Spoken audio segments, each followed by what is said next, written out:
আসসালামু আলাইকুম। আশা করি আপনারা সবাই ভালো আছেন। রবিবার মার্কেট বন্ধ। আজকে 12টা থেকে প্রধান উপদেষ্টার সাথে রাশেদ মাকসুদ সহ আর্থিক বিভাগ, অর্থ মন্ত্রণালয় এবং অর্থ মন্ত্রণালয়ের উপদেষ্টা ডক্টর সালাউদ্দিন আহমেদ সহ ওনারা বৈঠক করতেছে। এখনও কোনো নিউজ পাওয়া যায় নাই। অবশ্য পাওয়া গেলে আপনাদেরকে জানিয়ে দেওয়া হবে। তো আমি রাশেদ মাকসুদের পদত্যাগ দাবি করতেছি আবারও এই শেষ মুহূর্তে এসেও। কেন করতেছি আপনারা দেখতে পাচ্ছেন গত 9 মাসের পুঁজিবাজারে কী হচ্ছে। উনি 18ই আগস্ট বাংলাদেশ সিকিউরিটি এক্সচেঞ্জ কমিশনের চেয়ারম্যান হয়েছিলেন। রাশেদ মাকসুদ 18ই আগস্ট গত বছরের। চেয়ারম্যানের পদত্যাগের দাবিতে রাস্তায় বিনিয়োগকারীরা সবসময় ছিল, সবসময় বিনিয়োগকারীরা উনি কমিশনের চেয়ারম্যান হওয়ার 15-20 দিনের মাথায় আন্দোলন শুরু করছে, যে বিষয়টা আজকে পর্যন্ত চলমান। কেন রাশেদ মাকসুদের পদত্যাগ করতে হবে, এটা হচ্ছে সবচেয়ে বড় কারণ যে ক্ষুদ্র বিনিয়োগকারীরাই তার বিরুদ্ধে আন্দোলন করতেছে। উনি সংস্কার করতেছে কিন্তু ক্ষুদ্র বিনিয়োগকারীরা তার বিরুদ্ধে আন্দোলন করতেছে। এটা হচ্ছে সবচেয়ে বড় বিষয়। তার মানে ক্ষুদ্র বিনিয়োগকারীর এই সংস্কার ক্ষুদ্র বিনিয়োগকারীদের কাছে খুব বেশি গুরুত্বপূর্ণ নয় এবং এই সংস্কারের দরকারও নেই। সংস্কার যে জায়গায় করা দরকার সেটা করতেছে না, অন্য জায়গায় এসে সংস্কার করতেছে। এরপরের বিষয় হচ্ছে বিএসসি কর্মকর্তারাও নামেন রাস্তায়। সিকিউরিটি এক্সচেঞ্জ কমিশনের কর্মকর্তারা প্রায় 300 কর্মকর্তা কর্মচারী তার বিরুদ্ধে কিন্তু তার অফিসে আন্দোলন করছে। এখানে পরবর্তীতে মামলা হয়েছে, অনেকের চাকরি চলে গেছে। সে তার ক্ষমতা বলে অনেক কিছুই করছে। তার পক্ষে কিন্তু কেউ নাই, ক্ষুদ্র বিনিয়োগকারীরাও নাই, তার অফিসের কর্মকর্তা কর্মচারীরাও নাই। সর্বশেষ কর্মকর্তাদের নামে মামলা 22 জন সাময়িক বরখাস্ত, সেটা আমি বললামে বরখাস্ত হলো। আর ওনার অর্জন হচ্ছে কি, গত 9 মাসে পুঁজিবাজারে বিনিয়োগকারীরা তাদের পুঁজি হারিয়েছে 48,633 কোটি টাকা। 48,633 কোটি টাকা, কিন্তু এটা অনেকে বলতেছে এটা 80,000 কোটি টাকার কাছাকাছি হবে এবং হওয়ারই কথা।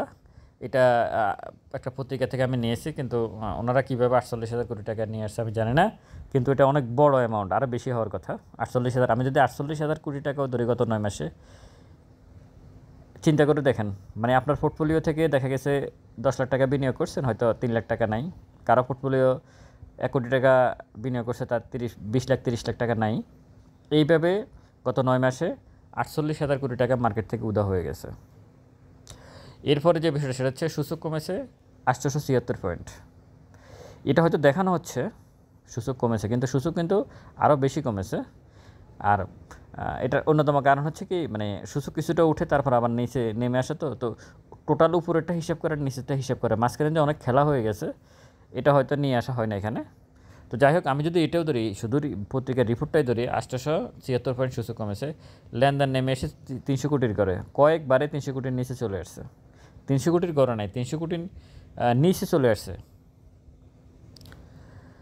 200 কত কোটি টাকাও কয়েকদিন লেনদেন হয়েছিল, অন্তত 4-5টা ওয়ার্কিং ডেজ আমার জানা মতে। বাজার ছেড়েছে 666 জন বিদেশি বিনিয়োগকারী। 666 জন বিদেশি বিনিয়োগকারী এই 9 মাসে বাজার ছেড়ে চলে গেছে। তো ওনার অর্জনটা কি? ক্ষুদ্র বিনিয়োগকারীরা ওনার পক্ষে নাই, ওনার অফিসের কর্মকর্তা কর্মচারীরা ওনার পক্ষে নাই। আচ্ছা, ধরে নিলাম অফিসের কর্মকর্তা কর্মচারীরা উনি অনেক সৎ লোক, ওরা সব অসৎ। 300 কর্মকর্তা কর্মচারী, এই কারণে ওনার সততার কারণে ওরা ওনাকে দেখতে পারে না। হ্যাঁ, এটা মেনে নিলাম। তো ক্ষুদ্র বিনিয়োগকারী ওনার বিরুদ্ধে কেন রাস্তা কাঁপানোর মিছিল করতেছে কেন, এটা তো বুঝতে হবে ডক্টর ইউনূস সাহেবকে। তারপরে সূচক কমছে ওনার সময়ে, এবং বলা হচ্ছে যে সূচক দেখাশোনার দায়িত্ব নাকি কমিশনার না। হ্যাঁ, এটা কমিশনার দায়িত্ব না, ঠিক আছে। তার ওনার কাজ কি? ওনার কাজ হচ্ছে আইন করা, কেউ অপরাধ করলে শাস্তি করা, এটা এই দুটো ওনার কাজ। উনি কি এরকম কোনো কিছু করছে? করে নাই।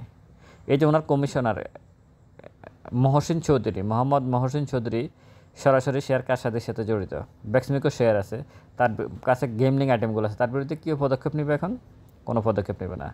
শেয়ার ইন্ডেক্স এই যে এইভাবে যে গত 20-25 দিনে 350-400 পয়েন্টের মধ্যে মাইনাস হয়ে গেছে, উনি কি কোনো পদক্ষেপ নিছে? উনি কি কোনো তদন্ত কমিটি গঠন করছে? কোনো রিপোর্ট দিছে? দেয় নাই। তার মানে ওনার যেগুলো কাজ ওগুলো তো উনি করতেছে না। ইন্ডেক্স উঠে নামা ওনার কাজ না, সেটা ঠিক আছে, কিন্তু ওনার যে কাজগুলো সেগুলোকে উনি করতেছে না। তো সব কিছু মিলাই, মানে আমি এই পর্যন্ত যত কিছু বললাম, টোটাল ওভারঅল মার্কেট, বাংলাদেশের পুঁজিবাজার সব কিছুই নেগেটিভ। আশা করি এই লোকটাকে আজকে বিদায় করা হোক। আর যাতে রাশেদ মাকসুদের বিদায় হয়, আমিও দোয়া করি, আপনারাও করেন, তাকে যাতে এখানে বাদ দেয়। কিন্তু আমার কাছে মনে হচ্ছে না যে সে চলে যাবে। চলে গেলে তাকে এইভাবে নিয়ে আসতো না, ওইখান থেকে মানে তার রিজাইন লেটার নিয়ে আসতো যে তুমি আমেরিকা থাকো, ওইখান থেকে রিজাইন দাও। সে যেহেতু সেটা না করে তাকে দেশে নিয়ে আনা হয়েছে এবং কমিশন কী বলে প্রধান উপদেষ্টা বৈঠক করতেছে। হয়তো আগামী দিনে বাজেট আছে আগামী মাসে, সেদিক বিবেচনা করে বাজেটে কী রাখা যায় সেই দিকগুলা হয়তো দেখা হচ্ছে। তো আমি মনে করি রাশেদ মাকসুদের কেন পদত্যাগ করা উচিত, তার কমিশনার শেয়ার ব্যবসার সাথে জড়িত। ইন্ডেক্স এতটুকু পড়ার পরে সে কোনো তদন্ত রিপোর্ট দিতে পারে না কারা এর সাথে জড়িত, ইনসাইডার ট্রেডগুলো কারা করতেছে, কারা ম্যানিপুলেশন করে করে শেয়ারের প্রাইস কমাচ্ছে, এই ব্যাপারে সে কিছু করতে পারে নাই। তার সময় ইন্ডেক্স কমছে 800-900 পয়েন্টের কাছাকাছি, মূলধন কমেছে 48,000 কোটি টাকা পত্রিকা রিপোর্ট অনুযায়ী। বিদেশিরা শেয়ার বাজার ছেড়ে চলে গেছে, লেনদেন কমে গেছে 300 কোটির নিচে। তার অর্জনটা কি? তাহলে তার অর্জনটা কি এই মার্কেটে? কী সংস্কার করতেছে সে? সংস্কার করলে যদি সব কিছু নেগেটিভ হয়ে যায় তাহলে তো সংস্কারটা কী হলো তার? এখানে সংস্কারের তো কিছু না, এটা একটা বাজার। সবচেয়ে বড় কথা হচ্ছে কি, মানে আমি কি এটাকে বুঝে না নাকি, মানে একটা বাজারে আপনি যদি বেঁধে দেন, আপনি স্বাধীনভাবে কোনো ব্যবসা করতে পারবেন। আপনাকে যদি বেঁধে দেওয়া হয় তুমি এটা করতে পারবা, ওটা করতে পারবা না, ওটা করতে পারবো, ওটা করতে পারবো না, তাহলে কি ওই বাজারে কেউ থাকবে? কেউ থাকবে? কেউ থাকবে না তো। সিন্ডিকেট এখানে আছে, হ্যাঁ আছে। সিন্ডিকেট কোন বাজারে নাই? তেলের বাজারে সিন্ডিকেট নেই, পেঁয়াজের বাজারে নাই, স্বর্ণের বাজারে নাই। এই যে স্বর্ণের যে এত দাম হচ্ছে, এটা কি এমনি এমনি হচ্ছে? এটা তো একটা সিন্ডিকেটের কারণে তো হচ্ছে। সেটা রিয়েল হোক আর ফেক হোক, যাই হোক, দাম তো বাড়তেছে। সিন্ডিকেট কোথায় নাই? আপনার সমাজে তো সিন্ডিকেট আছে, আপনি এখানে সিন্ডিকেট ভাঙবেন কীভাবে? হ্যাঁ, আপনি সহনীয় পর্যায়ে রাখতে পারেন, কিন্তু আপনি একদম মানে জিরো থেকে শুরু করবেন। কোনো দিনই পুঁজিবাজার যদি রাশেদ মাকসুদ এই চিন্তাভাবনা নিয়ে কোনো দিন এই চিন্তাভাবনা নিয়ে আগামী দিনও চলে যে জিরো থেকে উনি শুরু করবে, তাহলে এই মার্কেট হয় বন্ধ করে দিতে হবে, আর না হয় রাশেদ মাকসুদকে চলে যেতে হবে। আমি আশা করি তার এই ব্যর্থতার দায়ভার নিয়ে আজকে সে পদত্যাগ করে চলে যাবে, কারণ তার বিরুদ্ধে যেহেতু ক্ষুদ্র বিনিয়োগকারীরা কাফনের কাপড় পরে আন্দোলন করেছে পরপর 2 দিন, এই লজ্জা থেকে তার চলে যাওয়া উচিত। সমস্ত ইন্ডেক্স লেনদেন, মূলধন হারানো, বিদেশিরা চলে যাওয়া, তার কর্মকর্তা কর্মচারী তার বিরুদ্ধে আন্দোলন করা, ক্ষুদ্র বিনিয়োগকারীরা তার বিরুদ্ধে আন্দোলন করা, এত ভালো মানুষের এই মার্কেটের দরকার নাই, ওনার চলে যাওয়াই উচিত। এর আগে উনি বিভিন্ন ব্যাংক থেকে উনি বরখাস্ত মানে চাকরিচ্যুত হয়েছেন। সব কিছু মিলাই আশা করি উনি আজকে চলে যাবেন, এই আশাবাদ ব্যক্ত করি। ভালো থাকবেন সবাই, ভিডিওটা অবশ্যই শেয়ার করবেন। আসসালামু আলাইকুম।